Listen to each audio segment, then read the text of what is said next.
Sir, Eid पे उमूमन आपके मामूलात क्या होते हैं? खाने पीने में क्या चीज़ों का प्रेफर करते हैं, किन चीज़ों को अवॉइड करते हैं? ज़रा कुछ थोड़ा सा नाज़रीन को, ताकि यकीन आ जाए कि ईद के दूसरे दिन का ही शो है ये।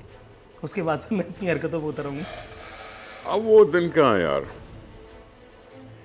बचपन की याद पूछो तो बता दें। जब माँ हमें दूध में सेवियाँ खिलाती थी, दूध में छुआरे डाल के खिलाती थी,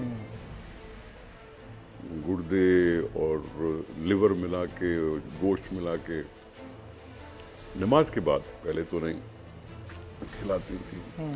सिंधी पुलाव होता था, उसके ऊपर भुनी हुई बोटियां होती थी।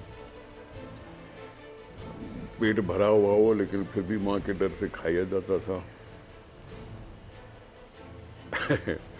वो बचपन के गांव के दिन याद आते हैं कि जिसमें वो क्या कहते हैं, वो जो गोला गंडा टाइप होता है। हाँ, गोला गंडा। गोला गंडा जाके लेते थे और गांव में होते थे। हाँ। फिर उसके बाद आ गए शहर में। अब शहर में शहर की बड़ी बड़ी खुशियां। फिर आ गए बुढ़ापे में, जहाँ घरवालियाँ हों, बच्चियाँ हों, बच्चे हों, नवासे हों, उनकी खुशियाँ हैं। जाहिर है। हमारी तो, हमसे तो फिर ईद आती है तो हम सोचते हैं अभी ईद ही कितनी निकालनी पड़ेगी। आपको कितनी मिलती थी? हाँ? आपको कितनी मिलती थी उस जमाने में? पापा, उस जमाने में 5 रुपए की बहुत कदर होती थी। हाँ, सही। और आज कम से कम आप कितनी देते हैं तो बच्चा मुंह बनाता है? बच्चे को अगर 50,000 भी दो तो मुंह बना लेगा। और बच्चा वो भी निसार खोड़ोगा। नहीं, ऐसा नहीं है, हम इतने वो नहीं है। वो सिंधी में कहते हैं, अच्छा कपड़ा खीसा खाली, माण्हुनि जे लेखे मुल्क जो वाली। ये जैसे आपने उर्दू में शेर सुना है, इसलिए मैंने सिंधी की बात बता दी। नहीं, 5,000 से जब ऊपर चढ़ते हैं तो जरा थोड़ा सा पसीना आता है। पसीना आता है। अच्छा, शेर व शायरी, गीत गज़ल कुछ दिलचस्पी है? बिल्कुल है। शायरी सुनने में बड़ा अच्छा लगता है, याद नहीं रख सकता। सही। किसकी शायरी जो सुनी आपको अट्रैक्ट करती है? वो फैज़ हो, गालिब हो, इकबाल हो, लतीफ़ हो। अच्छा, इकबाल पे मुझे याद आया, एक दफ़ा मीरा का मैंने इंटरव्यू सुना, वो किसी जगह कह रही थी मुझे इकबाल की शायरी बहुत पसंद है। उस दिन से मैंने लाहौल पढ़ लिया। इकबाल की किताब रखी थी, मीरा जो अपनी अदाकारा नहीं है, तो उसके बाद फिर मैंने गलती नहीं की इकबाल पढ़ने की। मैंने कहा जब इकबाल यहाँ तक पहुँचे हुए तो फिर मैं क्या करूँगा? इकबाल तो सारे जहान में होगा ना यार। जर्मनी में पढ़ा हुआ, तो ये सारे जहान का मसला हो गया ना। और यानी गज़लें वगैरह अगर सुनने में? बाकी म्यूज़िक का बिल्कुल शौक़ है, गज़ल्स का भी सुनने में शौक़ है। और मेहदी हसन है, जगजीत है, क्यों नहीं याद करें जगजीत। जगजीत की कौन सी गज़ल आपको सबसे ज़्यादा पसंद है?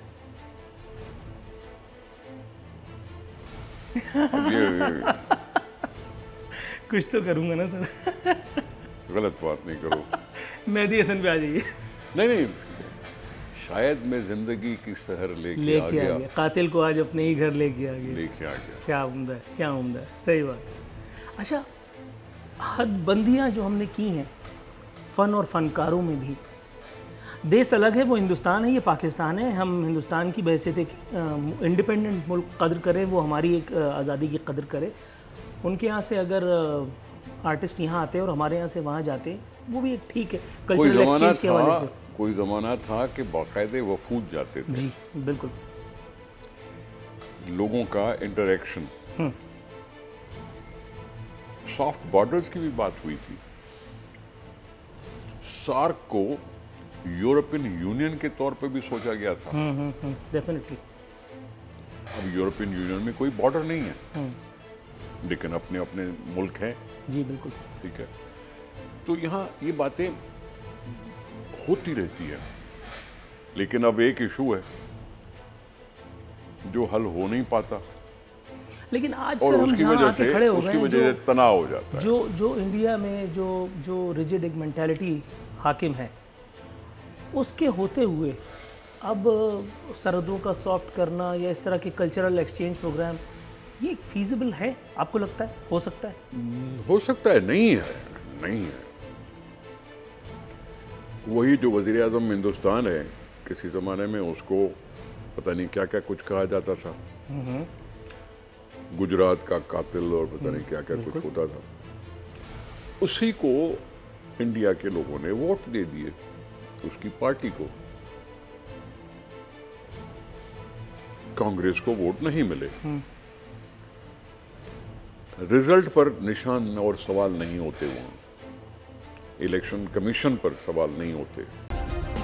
सब्सक्राइब करें और बेल दबाएं ताकि कोई खबर रह न जाए।